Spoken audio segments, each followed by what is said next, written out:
Sí, seguimos.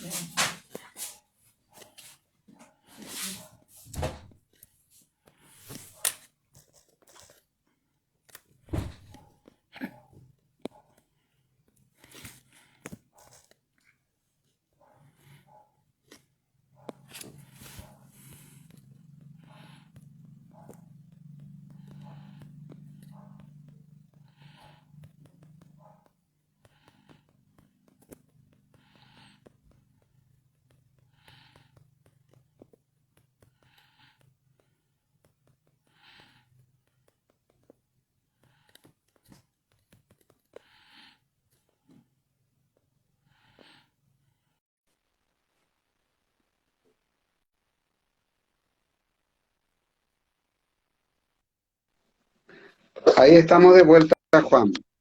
Ahí estamos, perfecto. Bueno, ahora esperamos un segundito que se conecte Paula. Mm,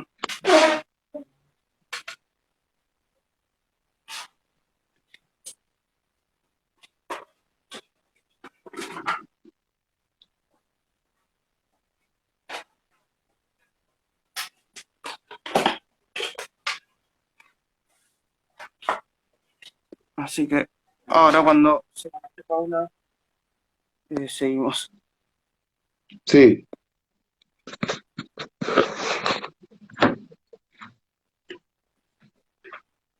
estaba chateando con Paula. Me dice, viste que como hablamos de eventualmente volver a hacerlo, ustedes solo pueden los domingos, ¿verdad? Es el mejor día. Sí, sábado y domingo son los mejores días. Allá, perfecto. Pues podemos programar para sábado o domingo la semana que viene. Digo más por los problemas que estamos teniendo, ¿verdad? Sí, sí, sí. Sí, cualquier cosa. Ahora sí podemos continuar mejor, pero si no, lo programamos para otro día. Claro. Dice que ya no conecta, no se conecta, dice. No, no, que ya se conecta, que ahora se Dice suma. que ya se, dice que ya se conecta, ya, genial.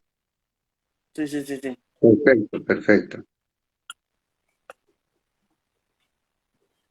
Bueno, si alguien se sumó recién y no estaba en el vivo anterior, les comento que tuvimos unos problemitas técnicos que tuve, unos problemas Sí, técnicos no, de no, corte, así que claro, ahora, de nuevo, lo que charlamos se perdió, así que Roberto, si querés ir haciendo un breve resumen de eso, mientras se conecta Paula.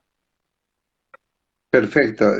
Brevemente hablamos del Francisco Solano López, de cuando había asumido el control de gobierno a los 32 años en 1962. 2 años después, en el 64, a finales, comienza la guerra. Eh, el detonante es fue la invasión brasileña al Uruguay, que se hizo en el marco de un complot del que participaron tres personas claves, que fueron Bartolomé Mitre, de la Argentina, Venancio Flores, un caudillo uruguayo, y don Pedro II. Se complotaron para derrocar al gobierno constitucional de Aguirre en el Uruguay y colocarlo a Venancio Flores a cabeza del gobierno uruguayo. Para Paraguay era fundamental mantener eh, que Aguirre se mantuviese o una alianza, porque Uruguay era una suerte de aliado comercial de paso, digamos, para las exportaciones paraguayas, que eran muchísimas. Y gracias a eso fue que lo que Paula decía, el desarrollo del Paraguay fue muy pujante, pero fue porque el Estado paraguayo centralizaba las compras y era el gran exportador. Lo que diferencia mucho el sistema y que Leon Pomer insiste mucho, no era bien visto por nadie, ni por Inglaterra ni por sus aliados, era que el Paraguay tenía un modelo de desarrollo económico atípico, totalmente colisionaba con el modelo liberal, porque el Estado era prácticamente el factor clave, era el que entregaba las tierras para su producción y compraba, acopiaba todos los frutos y los vendía en el exterior. Con eso se costeaba ¿no? Paraguay en ningún momento hizo préstamo alguno antes de entrar a esa guerra, ¿sí? Todo su desarrollo lo bancó con recursos propios, ¿no? Y como bien se señala, algo habrán hecho, el desarrollo era pujante, ¿no? Tenía ferrocarril, tenía fundición de hierro, tenía arsenal donde se hacían astilleros, se hacían embarcaciones que atravesaban el océano. Solo se compraban los motores en Inglaterra, ¿sí? Los motores no se fabricaban en Paraguay. Se traían de Inglaterra los motores, pero las embarcaciones se hacían acá. Y así fue montando una flota mercante muy poderosa que llevaba frutos del Paraguay, vendía y traía dinero, o mercaderías, o técnicos. Pero De los hecho, técnicos, sí, hay muchos informes que hablan como de esta necesidad que tenía Inglaterra de introducirse económicamente de alguna manera a Paraguay porque Paraguay no era una gran consumidora o no tenía un comercio tan fluido como por ejemplo lo tenía Argentina con Inglaterra. Hay muchas claro. teorías de esto de ejercer esa presión económica en la guerra. Eso, Paula, hay que estudiar muy a fondo por lo siguiente. Yo creo que, y ustedes saben muy bien porque viven ahí, ¿sí? Cuando hay una crisis económica, una crisis política, disculpe, muy fuerte, vos no podés producir gran cosa. Entonces, es medio cuento ese del gran intercambio comercial argentino no. Argentina vivía en guerra permanente, pasándose a de cuello, ¿no? Día de por medio, cambiando de gobiernos, todo ese tipo de cosas. Fíjense nomás lo que ocurrió recientemente. Cuando firmamos el Tratado de Itaipú con el Brasil desde Paraguay, se firmó también con la Argentina. Vivía Perón a fines del 73. Pero ¿qué pasó con Yacyretá, el tratado que se firmó con Argentina? 11 años se mantuvo en un freezer, esperando que pase la crisis política argentina, porque Perón muere 6, 7 meses después de la firma del tratado, a comienzos de julio del 74.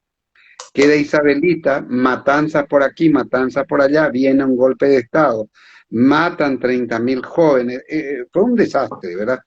Y finalmente inclusive uno de los dictadores, que no me engaño fue Galtieri, le desafía al Reino Unido por las Malvinas, se matan más argentinos todavía en una aventura descabellada, totalmente loca, ¿verdad? Y eso los lleva fuera de la política. En el 82 gana, Alfonsipio en el 83 asume, se regularizan las cosas y en el 84 recién, 11 años después de haberse firmado el tratado, comienza a trabajarse Yacyretá, ¿sí? O sea, ¿por qué el comercio paraguayo era pujante, Paula, Juan? Porque acá había un orden perfecto, nadie se peleaba con nadie, ¿sí? Se trabajaba, el gobierno acopiaba los frutos, llevaba, vendía, traía lo que necesitaba, ¿sí? Y los técnicos que vinieron acá, no vinieron así provisoriamente para enseñarte a hacer esto, no, vinieron a instalarse. Los López, de manera muy inteligente, le prometieron de todo a los tipos, ¿verdad?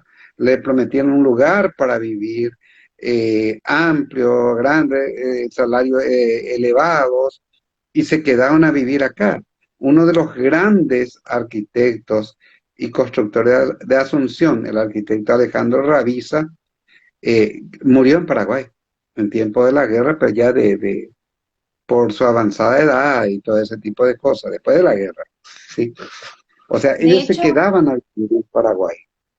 la economía está organizada de una manera mucho más activa en Paraguay porque lo que puede ver es que antes de la guerra la mujer ya tenía un rol muy activo en lo que era la Claro, producción. La mujer se dedicaba más a producir lo que eran artículos de subsistencia, ¿sí? Mientras que los hombres más lo exportable, la yerba mate, como usted ya había comentado, es decir, tenía a toda la población activa para sacar la producción, el mercado interno adelante. Y eso Correcto. no pasaba en todos los países, claramente. Claro, no, la mujer estaba totalmente integrada al trabajo en todos los campos. Eh, También tejía, por ejemplo, porque ocurre que con el encierro de Francia, lo que fue muy positivo fue que Paraguay tuvo que producir cosas que no podía comprar de afuera. Entonces, no había fábrica de zapatos, se tuvo que producir zapatos, ¿no? No había, se tuvo que producir cintos, se tuvo que producir telares, ropa, ponchos, y así fue creciendo, digamos que un sector manufacturero importante, porque el encierro, si bien implicó cosas negativas, también tuvo consecuencias positivas, ¿sí? Y otra cosa interesante que, porque esto arranca en realidad con Francia, prácticamente era un delito ser analfabeto. ¿Mm? Uno tenía que saber leer y escribir. A tal punto, eso era tan así, que Paraguay llegó a tener 5 periódicos durante la Guerra Grande. ¿Para qué vas a tener periódicos si la gente no lee? ¿Verdad? Obviamente que porque mucha gente leía es que se tenía varios periódicos, ¿verdad? Varios de ellos fueron reproducidos después. Y eran muy buenos, realmente, porque narraban una fuente de primera mano, porque se va narrando a diario lo que va ocurriendo en diferentes puntos en que se estaba desarrollando la Guerra Grande, ¿sí? Bueno, corríjame si me equivoco, pero puede ser que López estudió en Paraguay, es decir, no tuvo la necesidad de irse a Europa para estudiar. Él estudió en su país. Él estudió en su país y esto sí puede que les moleste, pero voy a tener que decirlo, ¿verdad? Porque yo creo que fue así, ¿verdad? López fue formado casi como un monarca. Fíjense lo siguiente, en este momento, Paula, vos no tenés una escuela para presidentas. Cristina no fue a una escuela para presidentas. Néstor Juan no fue a estudiar para presidente, ¿sí? Sin embargo, Francisco Solano López fue formado por el padre para ser un estadista. Él estudiaba idiomas, tenía una letra, una caligrafía impresionante, una manera de expresarse así, pero excelente. Él fue entrenado para gobernar. Lo que no pudo cumplir, digamos, tal vez el sueño de su padre principal, era que fuera civil. Sí. ¿Sí? Él quería ser un jefe militar. Y más todavía, cuando visita Europa, estaba Napoleón III en Francia, lo reciben como a un gran estadista. De hecho, era muy cultivado, muy fino, muy correcto, con todas las normas. Te digo, él fue formado como alguien que tenía condiciones perfectas para moverse a ese nivel, ¿sí? Te digo esto en contraste con lo actual. Nosotros no tenemos hoy, digamos que, centro de estudios para futuros estadistas. Entonces nos cae un Fernando de la Rúa, pero que no fue preparado para estadista. Ganó una elección y pasa, instaló ahí. Y así no fue. O un tipo que sale de dirigir un club deportivo y se convierte en estadista de uno, ¿sí? Es es una cosa que habría que ajustar.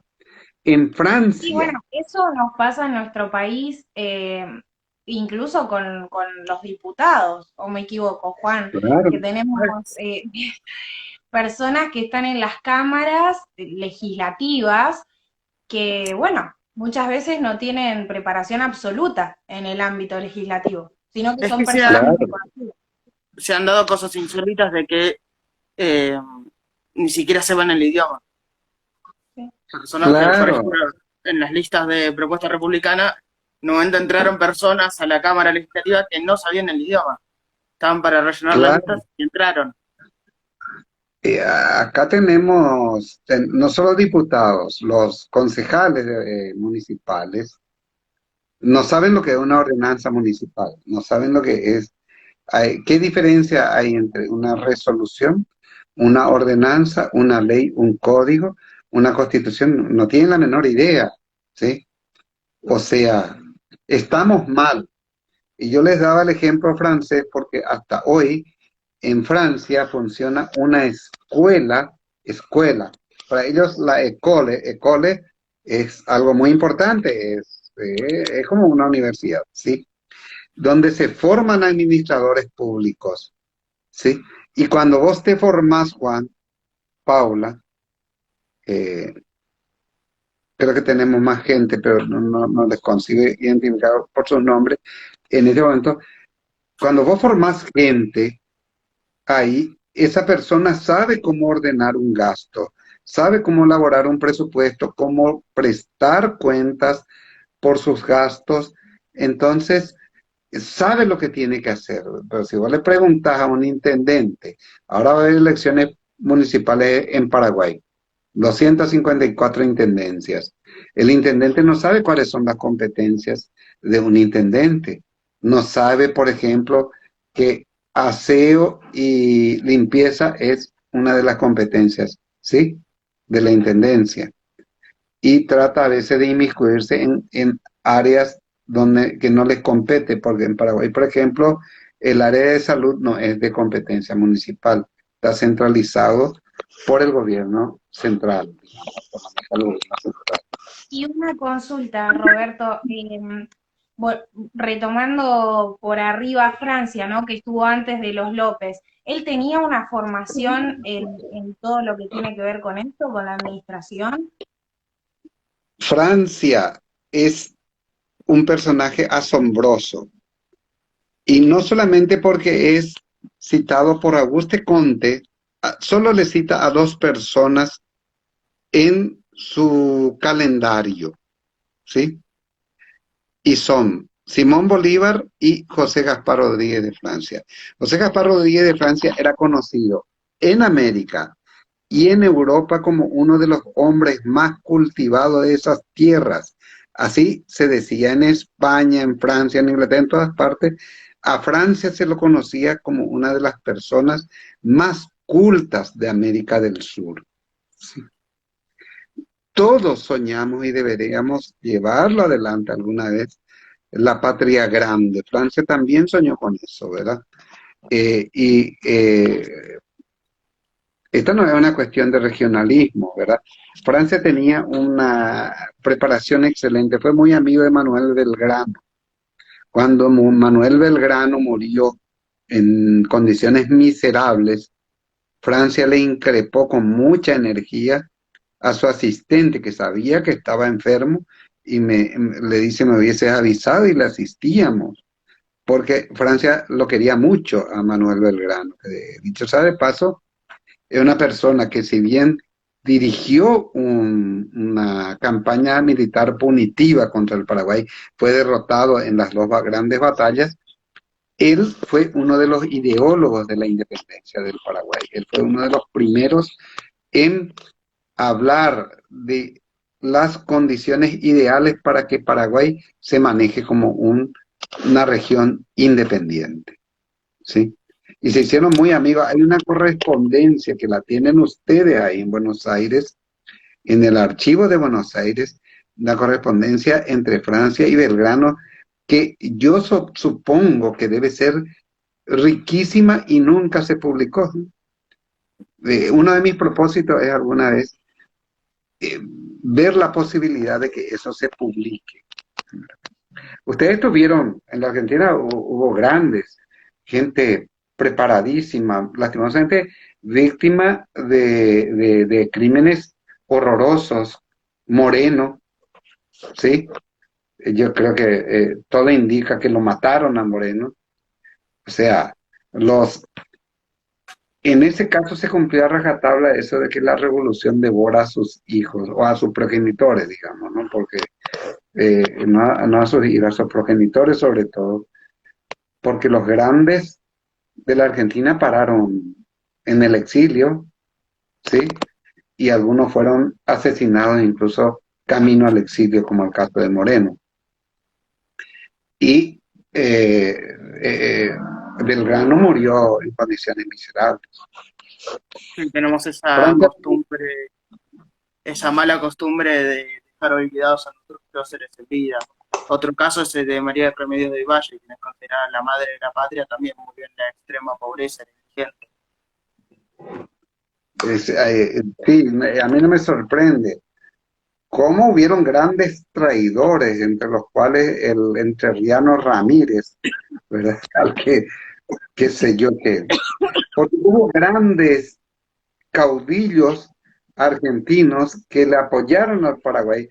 León Pone registra, creo que 43 alzamientos argentinos contra la guerra contra el Paraguay, o sea, contra Mitre. Se estima que Mitre mató más argentinos que paraguayos durante la guerra del 70, pues tenía que ir a sofocar los alzamientos de los argentinos, ¿verdad? López no es el enemigo, le decían, ¿no?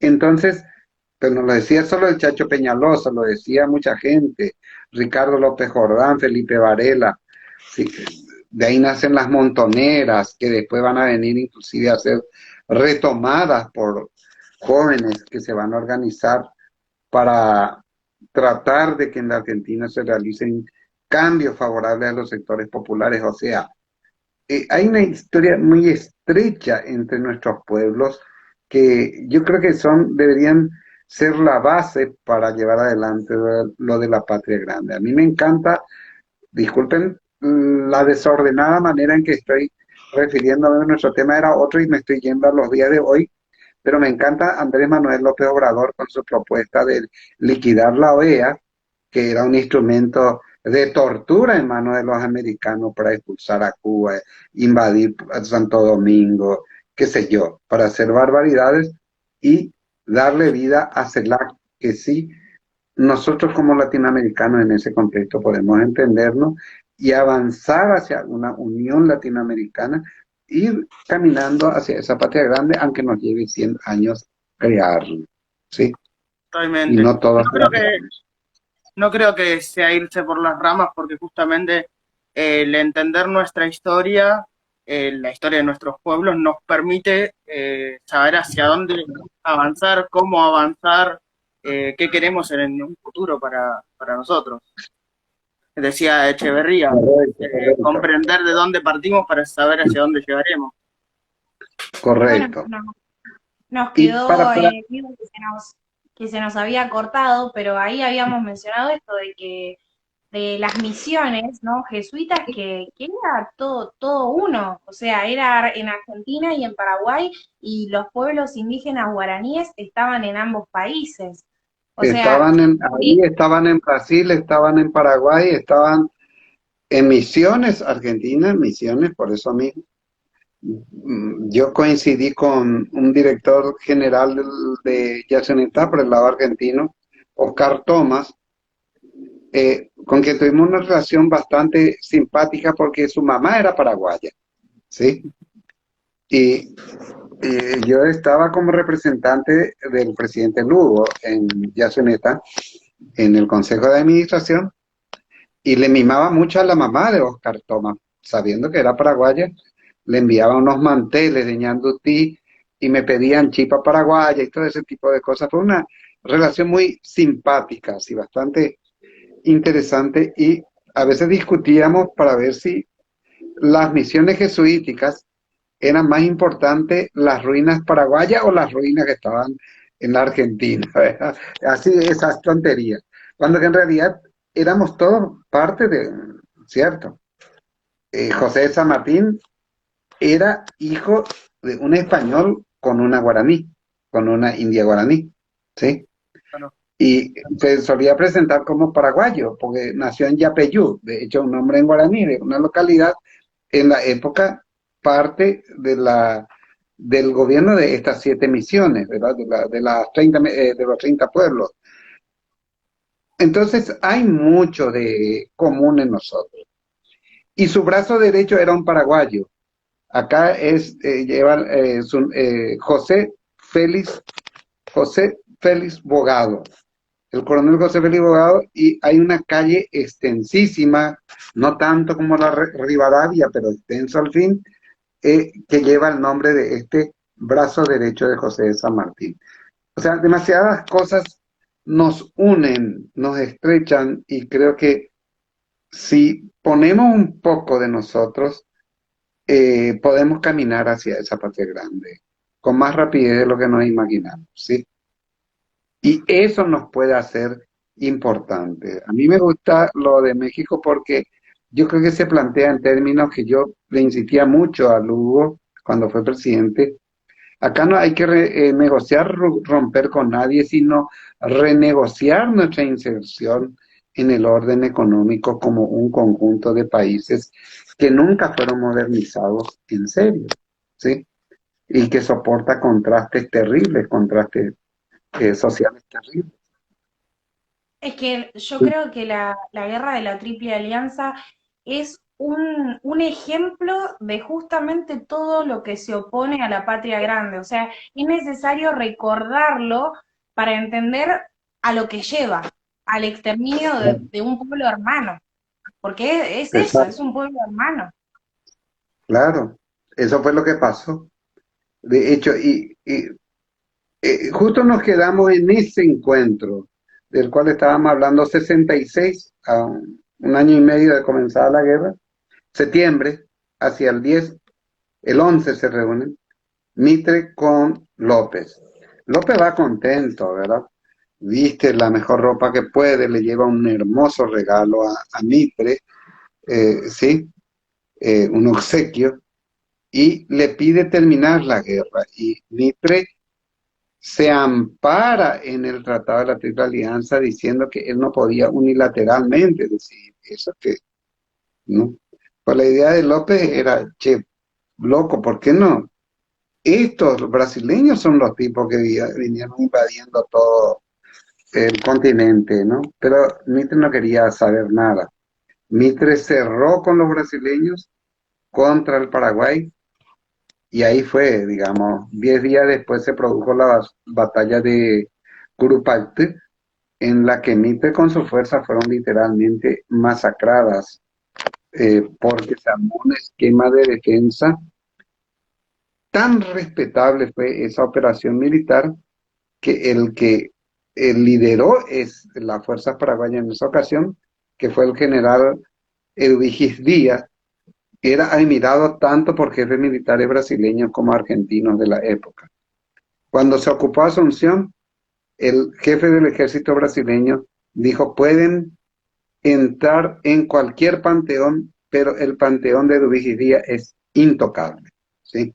Y se puso un sistema de guardia especial que impidió que ese panteón fuese tocado. El resto fue destrozado. ¿Por qué entraban a los panteones? Me preguntan algunos. Entraban a los panteones porque en la época al abuelito, a la abuelita, a quien moría se le enterraba con las cosas que más apreciaba, sus mejores anillos, sus mejores pulseras, collares, aros, ¿no? O sea, había muchas joyas en los cajones. Entonces destrozaban los cajones, arrojaban al piso los cadáveres, era una cosa terrible. Que fue un Y poco esto, volvamos, de un ¿cómo? que fue un poco esto de un sin límites, la matanza a los niños, el incendio de hospitales, o sea, Claro, eso ya lo de la Claro, masacre de esa Pelibegüe. esos dos hechos, el incendio hospital y la matanza de los niños, están estrechamente vinculados inclusive en las fechas, ¿no? Se dan ujú, con una semana y media de diferencia.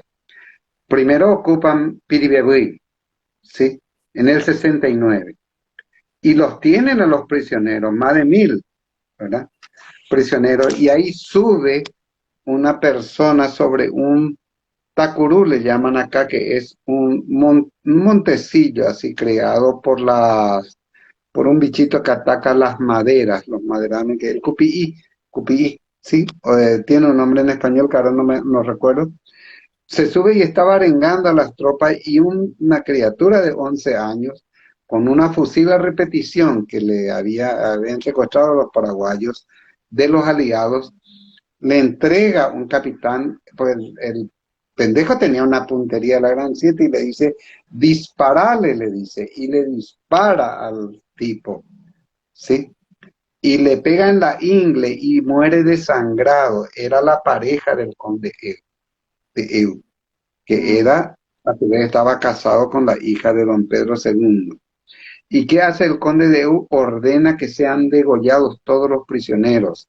Y según los relatos, corría como raudal la sangre de los prisioneros por el costado de las calles y ordena que se incendie el hospital. Primero se tapia con todos los que estaban dentro, enfermos, médicos, enfermeras, y manda a incendiar el hospital. Y de ahí se va hacia unos kilómetros, no muy lejos, pero tampoco muy cerca, ¿no? 30 kilómetros más o menos, se va hacia Acostañú, donde se enfrenta a un ejército de niños y según los historiadores argentinos y los testigos argentinos, murieron casi 4.000 niños. Y según los brasileños, 2.000. Esa fue la primera versión. Ahora los brasileños dicen murieron 200, dentro de poco serán 20, y después no hubo ni guerra, no sé, ¿verdad? Están Capaz en esa que, política de minimizar y ningunear todo, ¿sí? Pero según los capaz argentinos, 3.900, casi 4.000 murieron. Tal vez las Hablaba personas Paul, se preguntan por qué un ejército de niños. Bueno, es porque ya habían diezmado a toda la población de hombres en edad de batalla, entonces ya reclutaban ancianos, niños. De hecho, en muchas batallas, según lo que yo leí, Paula, corríjame si me equivoco. Espera. Esa es un invento de los aliados. Ujú. Y yo suelo preguntar en las charlas por qué los niños pelearon.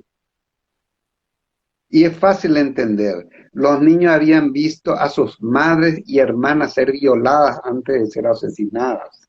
¿Sí? Habían visto a sus padres ser asesinados. Los niños estaban cargados de ira, de un odio. Ellos quisieron pelear. No es que López los mandó al frente, que tuvo que reclutar niños. No, esa es una gran mentira. Los niños quisieron pelear, ¿sí? Y fueron exterminados. Y no por lo que decía el conde de Eu, que estaban disfrazados con barba. ¿Vos acaso le vas a poner un bigotito o una barbita a un pendejo de 9 años y vas a decir, parecía un adulto? Es imposible. Es un argumento muy sonso, ¿no? Mentira. Ellos pelearon porque vieron su pueblo ser masacrado, pero su pueblo directo, su gente directa, sus hermanas, sus hermanos, sus madres, ¿sí? Y mujeres también pelearon en la batalla de Montaña. Es lo que sobraba de mujeres, de todas las edades, casadas, Puede ser solteras, que son ¿sí? llamadas residentas, o usted nos puede definir quiénes eran las residentas. Las residentas eran porque en realidad las mujeres se dividieron en dos, por decirlo así, ¿no? Pues mismo la familia de López se dividió en dos. Hubo familiares de López que fueron muertos por decisiones de juzgados, no porque Francisco Solano mandó matarle al hermano, que es lo que dicen algunos historiadores liberales acá en el Paraguay. Un tribunal los condenó a muerte por traición. A López trataron de envenenarlo, incluso a su madre trató de envenenarlo, ¿no? Porque los brasileños, sobre todo muy astutamente, conspiraban con las paraguayas y los paraguayos le decían, miren gente que si ustedes le liquidan a López, a Francisco Solano, ustedes vuelven a tener los mismos privilegios de antes, van a vivir como dioses, como reyes, nadie los va a perseguir, ¿eh? Ese tipo de... Entonces, se dividió, digamos, hubo un sector de mujeres que comenzó a cooperar con ellos y tuvo el sector de mujeres que le siguió a López hasta el último momento, que fue la gran mayoría. Y eso no lo digo yo, eso lo dice el duque de Caxias, que era el comandante de la alianza, de la Triple Alianza, comandante militar, un gran señor, admirador de López, y el tipo le decía al emperador en 3 cartas, le decía, vamos a terminar la guerra, esto no va a terminar si no los matamos a todos, decía, no. Es impresionante cómo el tipo le atrae a su pueblo le respalda, la mayoría está con él, no vale la pena, sería un exterminio. Y don Pedro II que insistía, hay que matarlo a López, hay que matarlo a López. Y les digo esto porque mi próxima película documental, justamente creo que lo haré el año que viene y va a hacerlo este año, va a ser cómo y por qué mataron a López. Es algo que se conoce poco, sobre todo el cómo lo mataron. Fue una cosa sanguinaria, sin nombre, inexplicable. Es algo parecido a lo que se hizo en Piribebuy y con los niños, ¿no? Eso ocurre en Cerro Corá, ¿verdad? Ocurre en Cerro Corá. López, digamos, está ante una disyuntiva, sale con dirección a Bolivia, busca tierra boliviana porque el presidente boliviano le apoyaba a López. En la época Bolivia tenía acceso al Pacífico, o sea, le había ofrecido 10.000 hombres, igual que Felipe Varela. Él rechazó todo, él pensó que se ganaba la guerra fácil, ¿verdad? Ese fue un gran error, ¿no?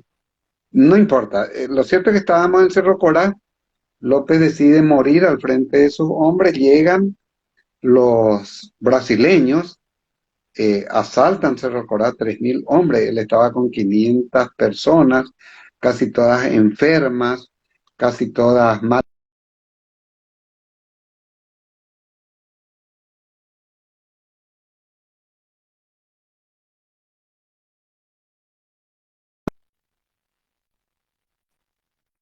Producen dos heridas en el bajo vientre, de dos lanzazos, le tira un hacha en la cabeza, un corte de 12 centímetros, estaba todo ensangrentado, se refugia hacia un arroyo y al cruzar el arroyo, que tenía un barranco, es que lo matan de dos balazos por la espalda.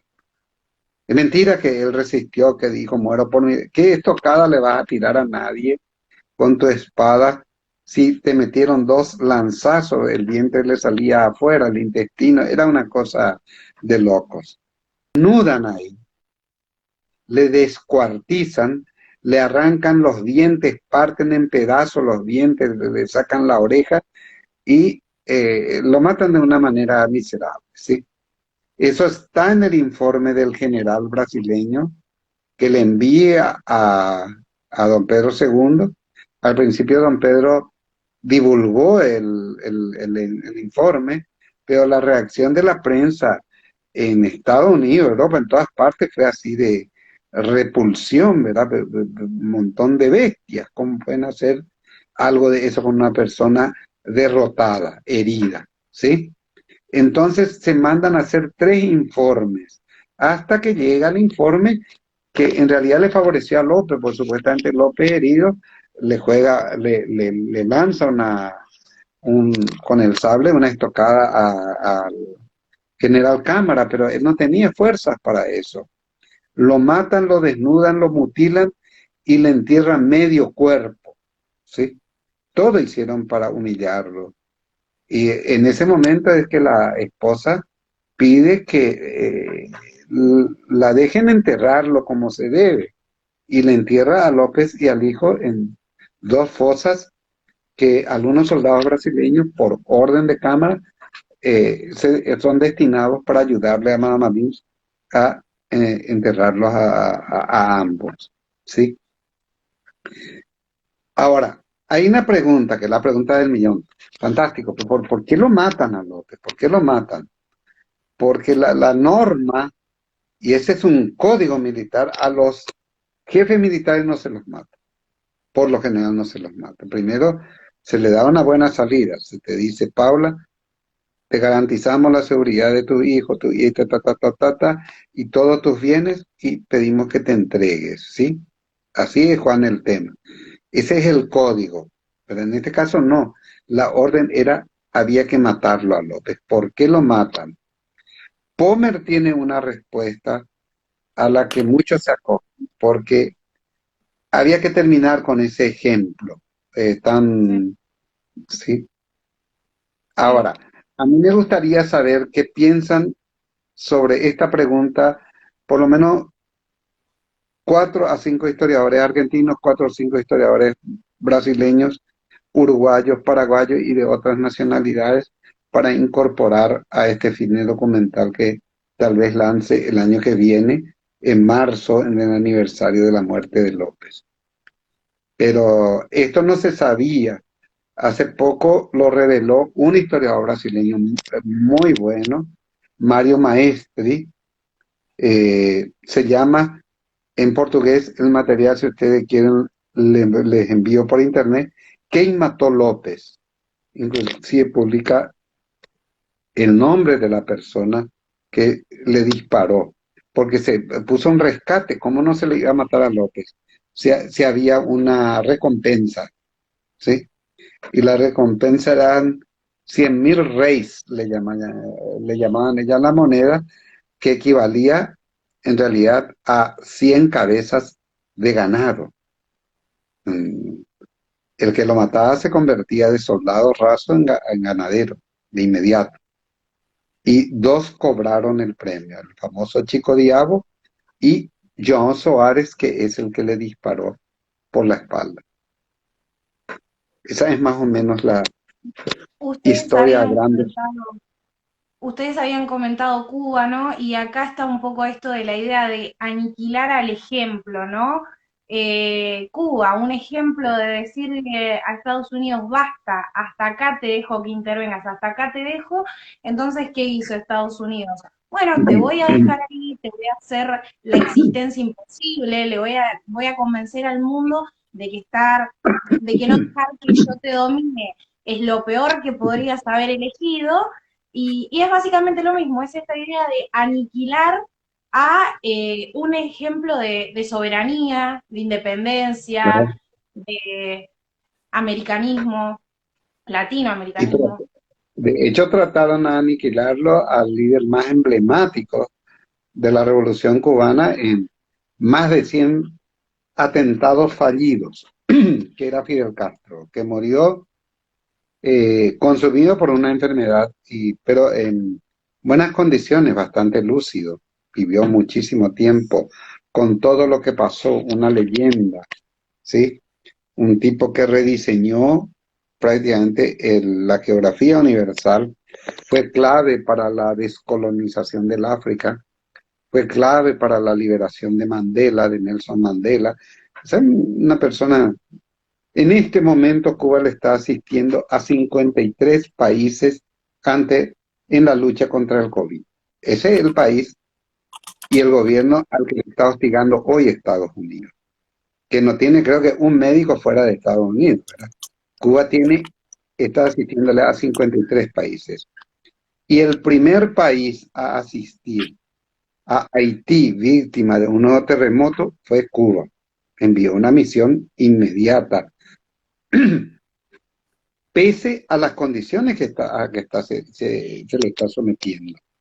Y les comento que de acá está surgiendo una iniciativa que espero que colaboren ahí, que va a salir una embarcación paraguaya llevando alimentos para Cuba probablemente entre finales de septiembre, comienzo de octubre. Va a parar en varios puertos argentinos para que vayan sumándose otras carretas, otras balsas, y pararía también en Montevideo, después en puertos brasileños, hasta llegar a Cuba. No, no importa cuándo, porque este es un problema que esto va a durar mucho todavía, ¿sí? Pero hay que ayudarla a Cuba. Hay que liquidar la OEA, hay que revivir la CELAC, la comunidad de estados latinoamericanos, ¿sí? Y del Caribe. Y nosotros como conjunto tenemos que negociar de acuerdo a los intereses que nos son comunes a nosotros. Porque la realidad de Canadá y Estados Unidos no tiene nada que ver con la de Argentina, Paraguay, Bolivia, o Chile, o cualquiera de nuestros países. Ni mismo Brasil, que parecía un gigante, pero ustedes saben que se está cayendo a pedazos bajo un gobierno totalmente chifli, para decir lo mismo, ¿no? Lo mínimo, ¿no? Ojalá que nos recuperemos en todas partes. Yo creo que se está avanzando, ¿eh? A mí lo de Castillo me pareció una cosa asombrosa, ¿sí? Y creo que se está avanzando en general. Creo que en Chile también se va a tener un gobierno popular y puede darnos eso, una política exterior de conjunto que puede ser interesante, ¿no? Totalmente. Cuando Yo, quieran podemos retomar la charla sobre lo de López. Nos fuimos ya a otras partes, ¿verdad? Pero, sí, sí. pero estuvo bien, ¿no? A mí me encantó. Yo una Pero pequeña duda. podíamos hablar detalladamente sobre la guerra en otra oportunidad que quieran, ¿sí? El Sí, próximo domingo o cuando ustedes digan, ¿sí? Sábado o domingo para mí es igual. por supuesto, sí, sí. Paula, ¿cómo la ves el próximo domingo? Sí, puedo. Igual ahora seguimos Sí, ahora ya. seguimos. Ah, bueno. Ahora seguimos unos minutitos más si les parece igual. Claro, Pero aparte también tenemos una charla pendiente para más adelante que es sobre la dictadura de Stroessner. sí, claro. Ahí Sí. dice la profe vieja y zurda. Nos comenta que la OEA tiene sangre en sus manos. Es cierto, tiene sangre, y mucha sangre, ¿sí? Sí, Mismo la expulsión de Cuba, que solamente México mantuvo relaciones diplomáticas con Cuba después de esa resolución de la expulsión de la OEA. ¿Y quiénes lo expulsaron? Representantes de dictaduras, ¿no? Por lo general dictaduras militares. Eso los expulsaron por orden de los Estados Unidos. claro. También se avaló la intervención militar en Santo Domingo, o sea, la OEA tiene mucha sangre. Avaló el golpe en Bolivia recientemente contra Evo Morales. Hace vista gorda a lo que ocurre a las represiones en Colombia, ¿sí? O sea, el Almagro este hizo un papel, creo que uno de los más tristes, parecido al de Flores, es una especie de Venancio Flores contemporáneo, ¿sí? Un, una persona que no debería estar al frente de ninguna institución que represente a los latinoamericanos, pero ni siquiera un día, ¿sí? Que Totalmente. está ¿De esto, qué más ¿no? querías hablar, Como, Paola? como en el campo de batalla, esto del enfrentamiento entre los mismos latinoamericanos, pero detrás de ese enfrentamiento, todos estos países extranjeros que tienen intereses sobre eso. De hecho, en la guerra de la Triple Alianza puede ser que tengamos bastantes intereses británicos detrás de esto. Claro, puede ser. Y hubo de hecho, lo que no hay es, y eso mucha gente insiste, no hay documentación que demuestre esto que decís, ¿sí? Pero sí hay documentación indirecta, o sea, Inglaterra le hizo préstamos gigantescos a la Argentina, al Brasil y mismo al Uruguay durante la guerra. Mientras que Paraguay enfrentó todo aisladamente, inclusive sus armas fueron secuestradas. Hubo varias ocasiones para que Paraguay gane la guerra y me gustaría que conozcan en detalles. Una, por ejemplo, es interesante, les va a gustar, es simpático. Hay una novela escrita por un gran escritor paraguayo llamado Juan Bautista Rivarola Mato, se llama Diagonal de Sangre. Él cuenta lo siguiente, que cuando terminó la guerra de secesión en los Estados Unidos, que es cuando comenzó nuestra guerra grande acá, allá por el 65, en el sur habían militares sureños que tenían grandes acorazados, ¿no? Pero armamento de guerra poderoso, ya de una potencia emergente estaba, ¿sí? Entonces le ofrecen a López 7 acorazados para limpiar el Río de la Plata, entrar en el Río de la Plata y acabar con la armada brasileña, sus aliados, argentino, uruguayo, lo que sea, limpiar. Con eso se ganaba la guerra. López autoriza la operación y el representante de Paraguay, Cándido Vareiro, en Francia, le niega la bandera paraguaya a estas embarcaciones que no pueden venir. Entonces López le pide a Cándido Vareiro que se presente en Paraguay y él viene, pero se queda en Río de Janeiro, porque sabía que si llegaba a Paraguay lo fusilaban, ¿verdad? Fue un acto de alta traición a la patria el que cometió. Varias ocasiones de ese tipo se dieron, ¿no? Y lastimosamente la historia tuvo otro final. Tengo Ese es un entendido, hecho poco conocido, muy lindo. ¿sí? Tengo entendido que luego, durante el tiempo de la ocupación de Paraguay por las tropas de la Triple Alianza, Cándido Pereiro jugó un papel muy favorable a Brasil Muy también. favorable al Brasil. De hecho, el Brasil dominó el Paraguay al principio. O sea, había una pugna. Paraguay, la guerra ocurrió por un desequilibrio en América, en el Cono Sur. Y Paraguay sobrevivió gracias a un desequilibrio en el Cono Sur. Va a ser un contrasentido, pero es así, ¿verdad? La pelea entre Brasil y Argentina por controlar todo hizo que Paraguay inclusive subsistiese, ¿verdad? De ahí que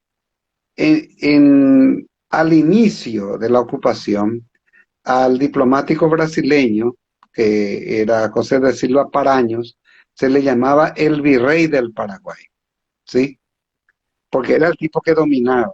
Todos los que integraban los triunviratos, los presidentes, tenían que estar bien con los brasileños que estaban en pugna con la Argentina. Argentina sometió a arbitraje el tema de lo que ellos llamaban Villa Occidental, el Bajo Chaco. El árbitro fue el presidente estadounidense Rutherford Hayes, ¿sí? En el 72 ya se firma el primer tratado de paz y límites con el Brasil. Llevan gran parte, todo el Mato Grosso, llegan a gran parte del territorio paraguayo.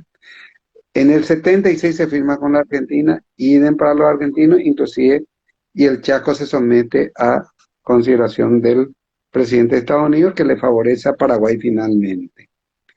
En 1878. La fecha es importante porque los historiadores hablan de 6, 7 años de ocupación, en realidad fueron 10 años de ocupación, porque Argentina devolvió el Chaco el 14 de mayo, no accidentalmente, ¿eh?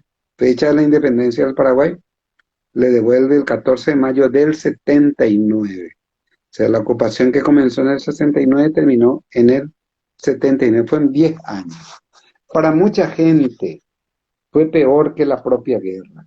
Paraguay había quedado con una población mayoritariamente, pero infinitamente mayoritariamente femenina, 4.000 hombres de 200.000 personas, 4.000 varones, muchos de ellos criaturas. Y cuando una mujer quería una pareja, tenía que apropiarse de una de esas criaturas y criarlo hasta que, ¿sí?, sea capaz de ser de utilidad para la procreación y todo ese tipo de cosas. En Europa, y por eso hay muchos apellidos europeos en Paraguay, eh, corría el rumor. En América del Sur hay un país repleto de mujeres muy bonitas. ¿Y qué país es? Paraguay. Hubo una guerra ahí, y ahí vienen los extranjeros aventureros, llegan a Paraguay y se casan con viudas, solteras, paraguayas y tal, y hay muchos apellidos. Mismo Oleari, el que tanto le defendió a López, era hijo de un irlandés que vino entre esos aventureros al país de las mujeres, ¿sí?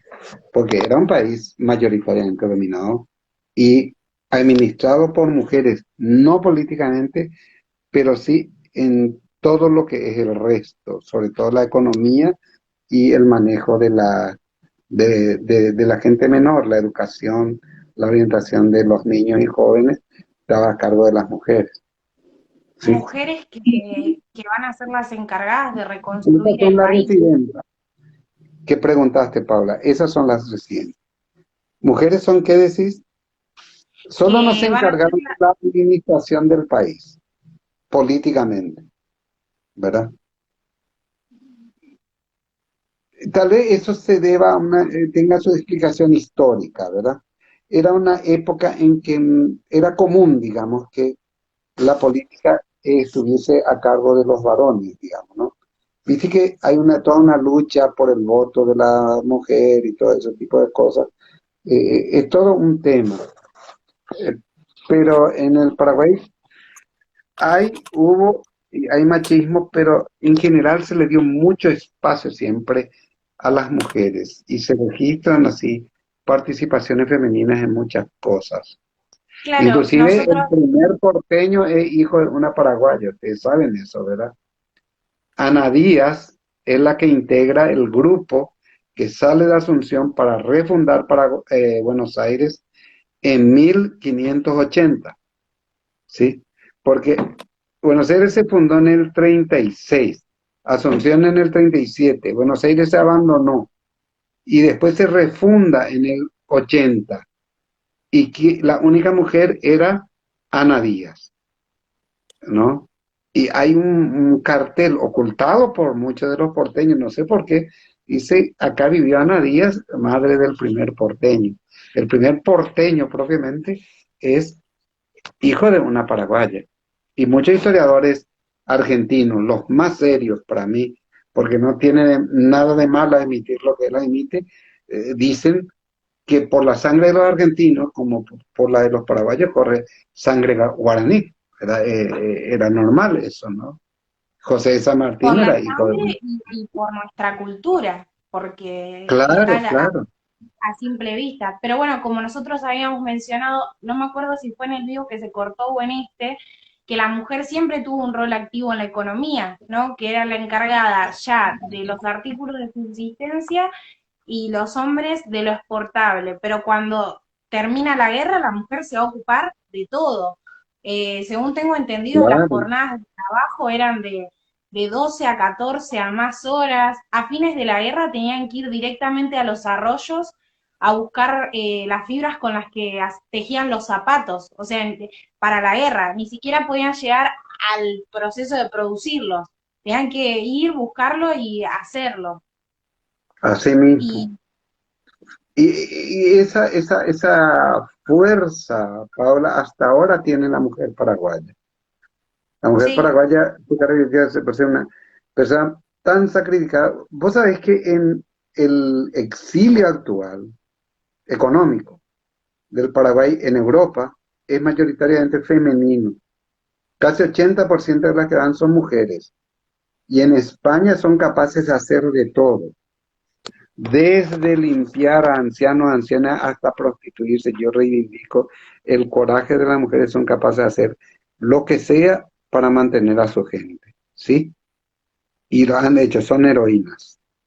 que mucho lo que se habla es que no solo, o sea, reconstruyeron el país, la economía, pero además cargando todas las pérdidas que sufrieron, pérdidas de hijos, padres, parejas, o sea, tuvieron que tener una capacidad de resiliencia mucho más grande que el solo hecho de decir, bueno, hay que trabajar, hay que organizarse, o sea, con todo lo que había pasado.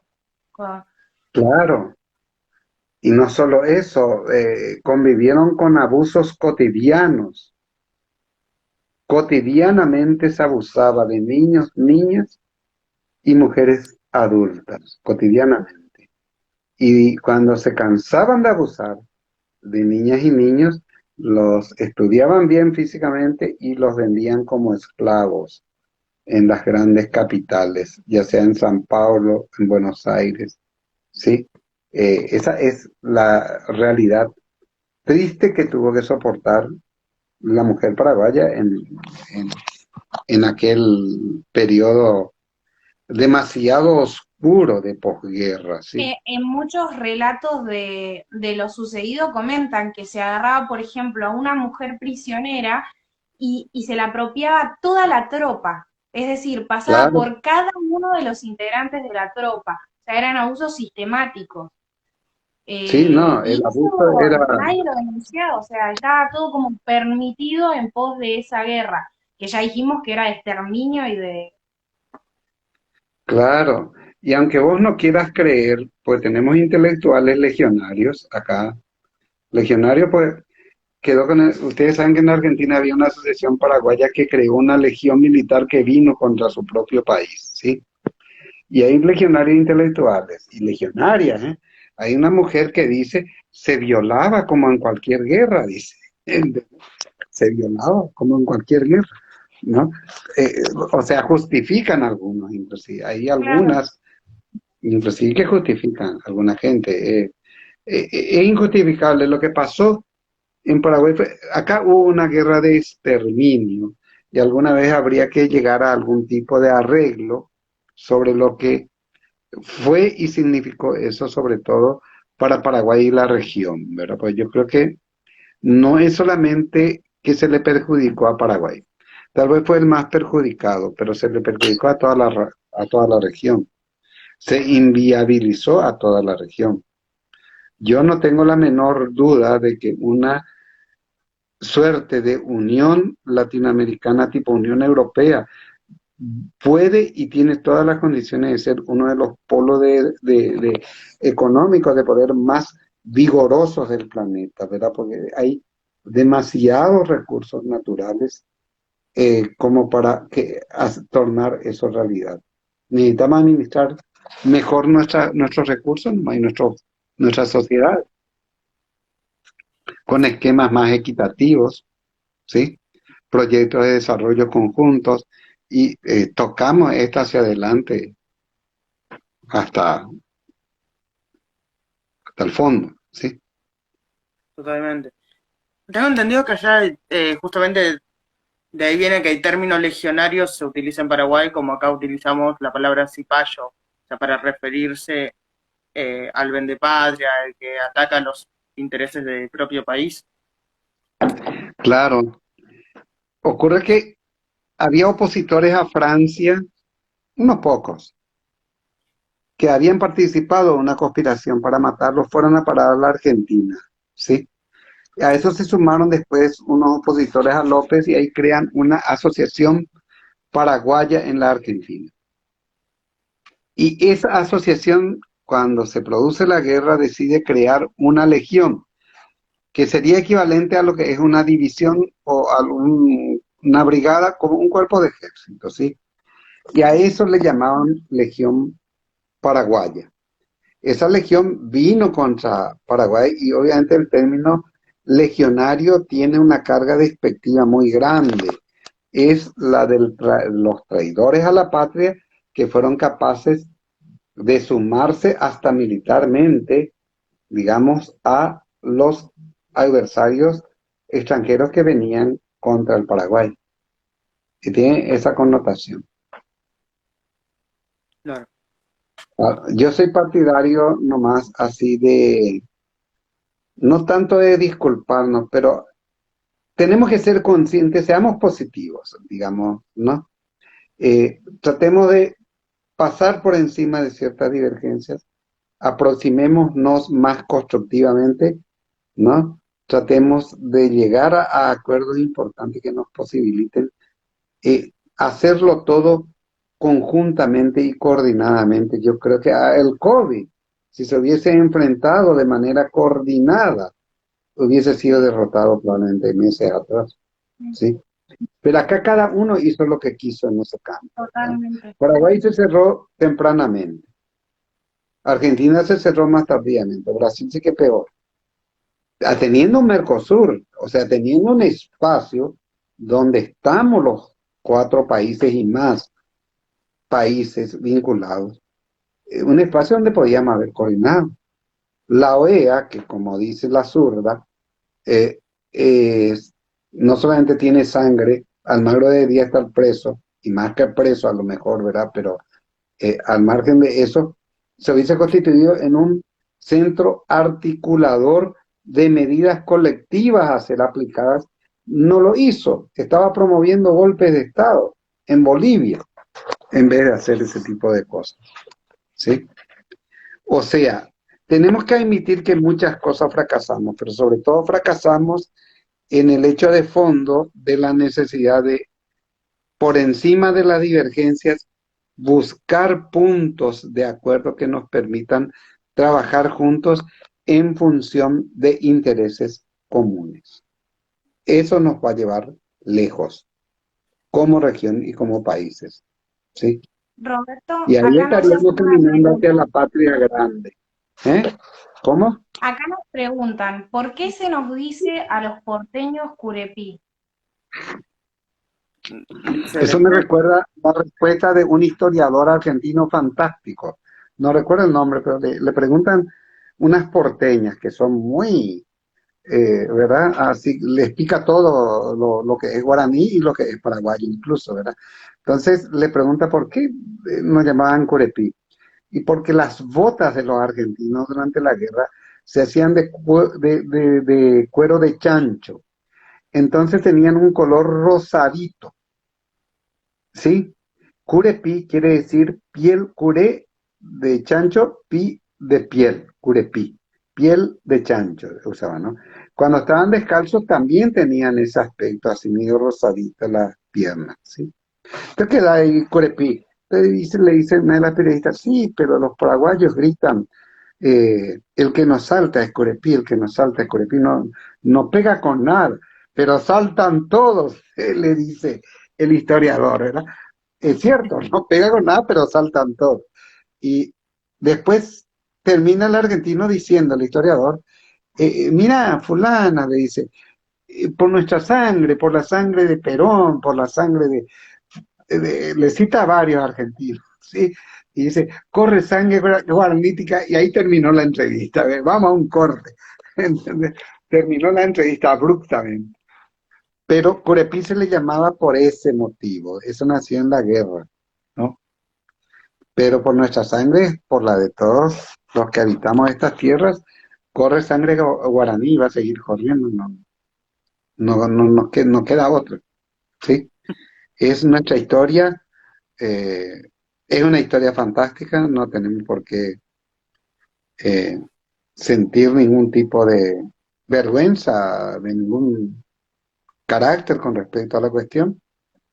Y como les digo, creo que juntos podemos hacer muchas cosas. Me encantaría volver a tener otro encuentro en hablando de política, sobre el tema de la guerra que no tocamos muy desordenadamente porque se nos cayó el sistema, retomamos, ¿sí? Pero les invito esta vez yo a que lo hagamos en 1 o 2 semanas, ¿sí? Dale, perfecto, sí, sí, sí. Eh, Y no Buenísimo. se olviden de divulgar el tema este que en solidaridad con Cuba estamos articulando. Yo estoy hablando con gente de la Argentina también, que me están armando los contactos, gente del Uruguay y del Brasil, para que hagamos una movida de solidaridad conjunta, ¿verdad? Porque, como dice López Obrador, en vez de otorgar el Nobel de la Paz y eso, hay que otorgar el Nobel de la Dignidad y hay que otorgarle a Cuba, ¿verdad? Que 62 años resistió a un bloqueo. No fue joda eso, ¿no? Eh, es, eh, es como gente hecha de hierro, ¿sí? Gente totalmente, fantástica, ¿sí? totalmente. Bueno, yo voy a recomendar el debate que tuviste, Roberto, con, no me acuerdo quién se llamaba, Pita Rodríguez, ¿puede ser? ¿Qué se llamaba? Estuvimos con Pita Rodríguez, que después de guardar silencio mucho tiempo me envió ayer un video mostrándome una manifestación en La Habana con más de 500 personas. Y le digo, yo está bien, pero los otros movilizan 10 o 20 más gente cuando quieren, con un golpe de dedo. Le digo, vamos a esperar que termine la crisis y cuando el árbitro da la pitada final es que se sabe quién ganó. ¿Verdad? Esa fue la gran sorpresa en el Mundial brasileño para Felipão, ¿verdad? Que su equipo había perdido 7-1 siendo local y organizador del Mundial frente a Alemania, pero el partido termina cuando escuchamos la pitada final. Y lo de Cuba todavía está en pañales, ¿no? Y yo no creo que los cubanos estén asustados, no es una novedad para ellos, lo enfrentaron durante 62 años. Es probablemente un fuerte combate, pero yo estimo que va a ser un nuevo combate ganado, ¿sí?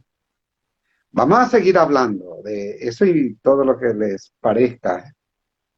Todas las veces Me que quieras, encantó el Roberto, encuentro. estás Estamos ¿Cómo? invitado. acá. Estás invitado para todas las veces que quieras venir a charlar, ya sabes. Y también te vamos a ir Cuando me promoviendo. digan, cuando Tenemos, me digan, me convierto en un esclavo de ustedes, ¿sí? Bueno, pero entonces, no de los esclavos modernos, ¿sí? Yo luego me ofrezco acá para conversar, ¿sí? Un Ustedes me esclavo de avisan, la yo tecnología. sí, sí, me encanta. Fue una charla fantástica, muy constructiva, que yo creo que deberíamos intensificar este tipo de encuentros, de intercambio de puntos de vista sobre problemas históricos y problemas actuales, porque es lo que nos puede ayudar a encontrar caminos, como les digo, muy positivos para todos. ¿Sí?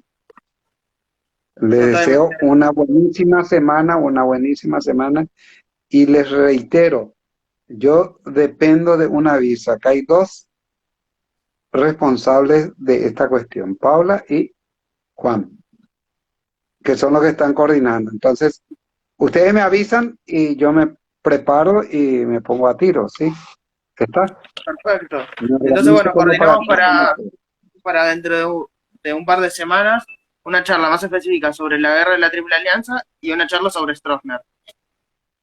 Perfecto. Y te pido dos favores, porque creo que, uno, yo tengo un espacio en YouTube, un canal en YouTube, se llama Roberto Paredes PY, todo separado, mayúscula, minúscula.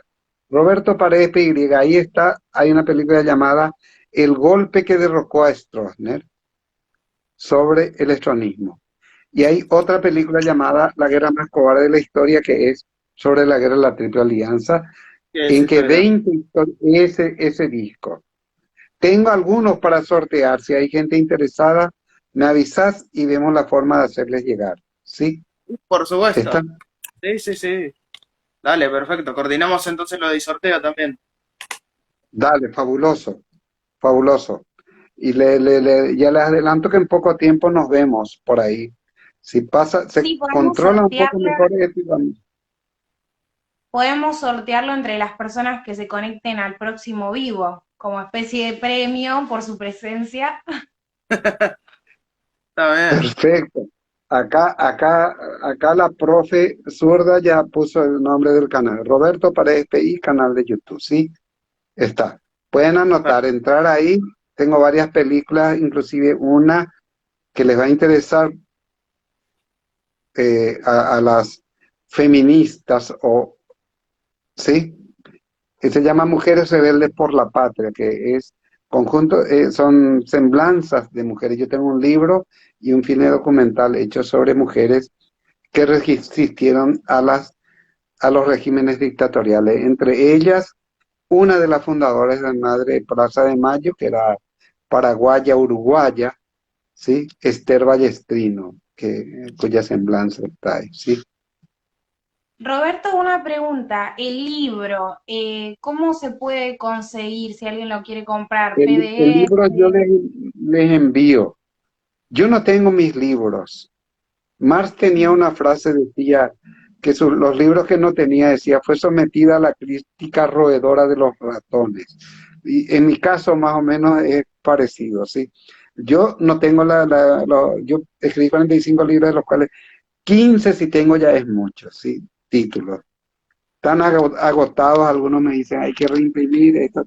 El de las mujeres yo les consigo y les envío, ¿sí? Muchas gracias. Está. Perfecto. Le envío por el mismo esquema que ya les había enviado estas películas. Dale, ¿Está Sí. bien? espectacular. Espectacular, sí, sí. Perfecto. Estamos en contacto. Yo la pasé muy bien. Excelente. Nosotros también. Me Nosotros gustaría que también. veamos un esquema. Le quiero ver a más gente. Ahora lo Por vamos a curioso. guardar igual. Sí, ahora se ¿Cómo? guarda y que ahora se Ah, guarda y sí. ahí Genial. es cuando más gente lo ve.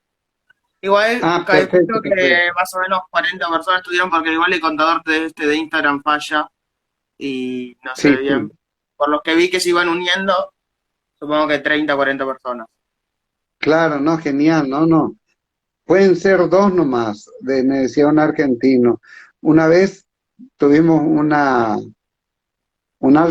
un altercado, puedo decir una puteada con Jorge Altamira, vino a dar una charla acá y tuvimos una agarrada fuertísima por divergencias, pero tuvimos una concordancia interesante.